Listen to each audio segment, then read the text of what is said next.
Oi, eu sou o Léo e no BioLeodicas de hoje teremos um livro chamado Sapiência, escrito pelo professor Carlos Navas, ele que é um pesquisador de anfíbios, foi meu professor na faculdade, e criou uma história infantil em que os personagens são sapos e eles descobrem a ciência.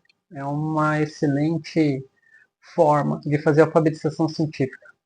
Então vou contar um pouquinho para vocês sobre esse livro.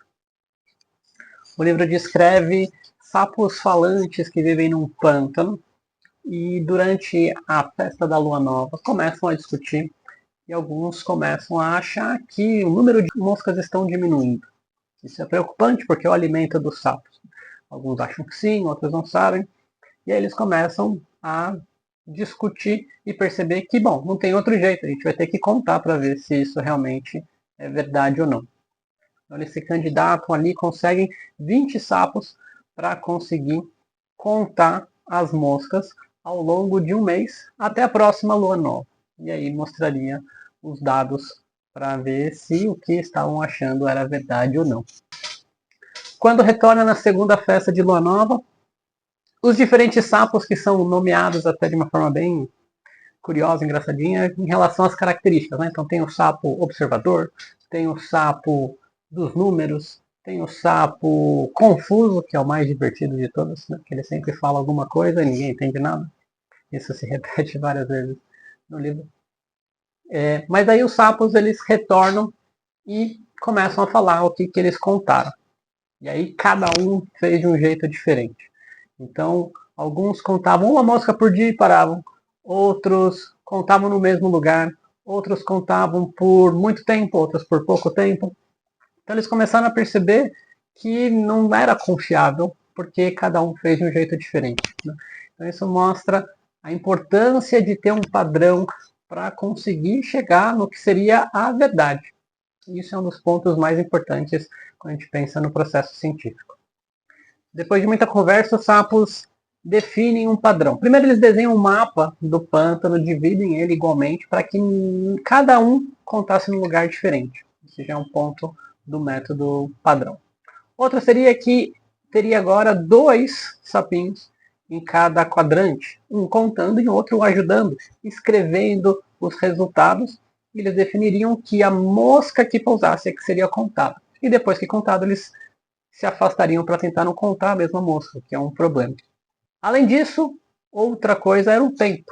Então eles definiram que as moscas iriam ser contadas a partir do pôr do sol até o surgimento da primeira estrela, e para isso o sapo cantor iria anunciar isso para que todo mundo fizesse ao mesmo tempo. Então, definindo um padrão, agora os dados ficariam mais confiáveis. Mas acho que é um ponto bem legal de perceber que, assim, são em uns 2 capítulos mostrando como que não é nada óbvio quando você pensa, tá, as moscas estão sumindo, vamos contar, é super simples, só que não é, né? Definir esse padrão e não tem um único jeito, isso mostra o processo da construção do conhecimento. Passados mais um mês até a próxima lua nova, então eles contaram, eram 20, contando durante 29 dias, eram 580 folhas. E aí, o que vamos fazer com essa quantidade enorme de dados? E aí eles começam a perceber que eles precisavam resumir isso para conseguir extrair alguma coisa. Então eles somam os dados que tiveram em cada dia, de todos os 20, e fazem ali uma tabela. A partir dessa tabela, já é mais fácil de entender, mas ainda assim não fica tão óbvio. Então, um dos sapinhos sugere tentar fazer uma representação mais visual. E aí eles descobrem como tentar fazer ali um gráfico. Cada pontinho seria um desses dados, e ao longo do tempo eles percebem que de fato o número de moscas está caindo. Porém, nesse momento aparece aí o sapo confuso, que ninguém nunca entende nada, mas ele traz ali uma possibilidade que foi entendida por um dos sapinhos, de que será que realmente está diminuindo, ou será que os sapos que estão contando eles estão ficando cansados ao longo do tempo? Porque na prática os dados estão indicando que o número de moscas contadas diminuiu, não que de fato o número de moscas está menor. E aí começa todo mundo, será? Será? Será? E aí os dados começam a ficar questionáveis novamente. Como testar isso? Eles vão precisar fazer uma nova contagem. E aí começa uma outra questão, que quando a gente em ciência, né, começa a fazer ali uma metodologia, a gente faz um teste, às vezes percebe que aquela metodologia talvez não seja mais confiável de todas, vai ter que adaptar e refazer e refazer.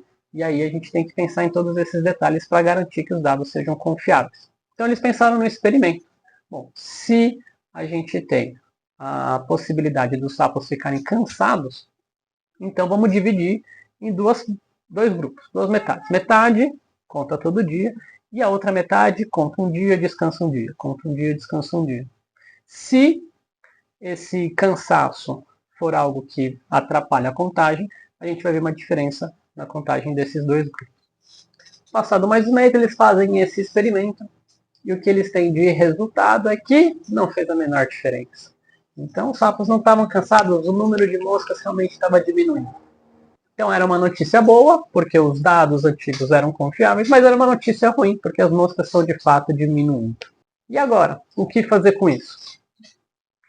E agora chegamos à segunda parte do livro, em que eles começam a tentar entender de onde que as moscas vêm, por que elas estão diminuindo, vai exigir esse tipo de conhecimento. E aí alguns sapos observadores ficam lá vendo que tem muito mais mosca em cima de coquinhos que caem das palmeiras que tem naquela região. Os coquinhos, alguns deles começam a apodrecer, quando abrem, vem mosquinhas, e aí eles começam a entender que larvinhas que estão dentro do coco se transformam em moscas adultas, e que é o que eles comem. Então eles começam a associar uma coisa com a outra e percebem a importância de fazer um relato escrito disso. Então entender que esse conhecimento que foi observado por algumas, para que isso chegue a outros sapos, no caso, precisava ali ter um relato escrito. Então começa a ter uma ideia de como divulgar esse conhecimento adquirido, como que a gente escreveria, o que a gente entende hoje como os artigos científicos. É uma ideia muito, muito legalzinha, muito completa.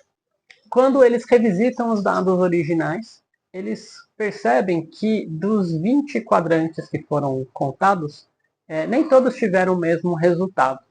Então, em 18 deles o número de moscas diminuiu, mas em duas não. E aí, o que isso leva a entender? Né? Você poderia deixar essa informação batida, mas quando você mergulha nos dados e você tenta extrair o máximo dele, às vezes você consegue pegar uma informação que pode levar a uma nova pergunta. Né? Por que essa região não diminuiu as moscas e na outra diminuiu? Então, sabendo disso e sabendo dos coquinhos, eles vão lá e começam a investigar se a quantidade de cocos é igual ou não. E aí eles fazem um novo levantamento e percebem que, de fato, nessas duas regiões tem mais cocos. Esses cocos, na verdade, em todas as regiões tem cocos, tá? Todas as regiões têm palmeiras ali. Mas os cocos que caem nessas duas regiões, esses cocos eles ficam mais tempo no chão, apodrecem e dá tempo das moscas conseguirem fazer o seu ciclo. Agora, nas outras partes não, os coquinhos somem. E aí começa uma nova pergunta. Então isso também é um ponto muito importante em ciência, que é, quando a gente tem um conhecimento, a gente vai ter novas perguntas, e essas novas perguntas levam a novo conhecimento, que leva a novas perguntas. Então isso sempre vai se ampliando e deixando o entendimento mais claro do nosso ambiente. E a parte final do livro, eles vão tentar entender por que os coquinhos estão sumindo de alguma região e não de outra. E quando eles observam de novo, alguns sapinhos percebem que em algumas regiões aparecem outros animais, cutias, pequenos roedores que se alimentam dos coquinhos. E aí eles tentam conversar com esses roedores e eles entendem que os roedores falam que na região onde eles estavam antes tem menos comida, então eles começaram a vir buscar comida ali. Então começa a fechar, entender o porquê que o número de moscas acabou diminuindo. E um ponto que eu achei muito interessante aqui dessa história é entender que um acontecimento impacta outro. Então, o fato das cutias começarem a avançar para o pântano, para esse pântano, faz com que o número de moscas diminua, e isso vai diminuir a comida dos sapos, e isso tem todo um impacto na população deles. Então, está tudo relacionado. As cutias não sabem explicar o porquê que isso está acontecendo no ambiente delas, e aí o livro termina de um jeito bem bonitinho, né? Os sapos oferecendo ali ajudar as cutias, já que eles descobriram a ciência, como investigar, fazer pesquisa e fazer com que esse mesmo processo acontecesse lá na região das cutias. Essa história, que parece relativamente simples, ela traz de uma forma completa todos os elementos científicos. E certamente é algo que pode ser muito utilizado em sala de aula, né? A ideia então do livro, a editora, ela tem ali, disponibiliza a versão online em PDF e também disponibiliza livros para escolas. O grande potencial desse livro é poder ser usado no ensino básico para formar as pessoas em relação ao pensamento científico. E não necessariamente fazer com que as pessoas virem pesquisadores. A ciência ela pode ser entendida de uma forma mais ampla, como um kit de ferramentas para evitar ser enganado, descobrir qual que é a realidade. E a gente, todo mundo é beneficiado quando entende esse processo. Ele é trabalhoso, ele exige observação, registro, raciocínio. Então, por isso que é muito mais conveniente as pessoas só acharem ou fazerem correlações e seguirem a vida.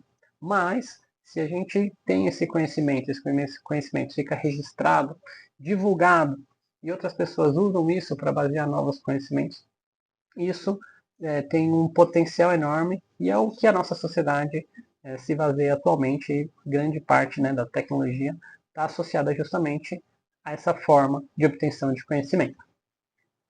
Mas também a gente tem que pensar que no mundo onde a informação ela é muito acessível, mas a gente tem que desconfiar, o quanto que aquilo pode ser realmente válido ou não. Nessa era de desinformação, a ciência se torna algo mais fundamental, permitindo que a gente resolva problemas e entenda a realidade onde a gente está inserido. Esse foi o Biologica de hoje.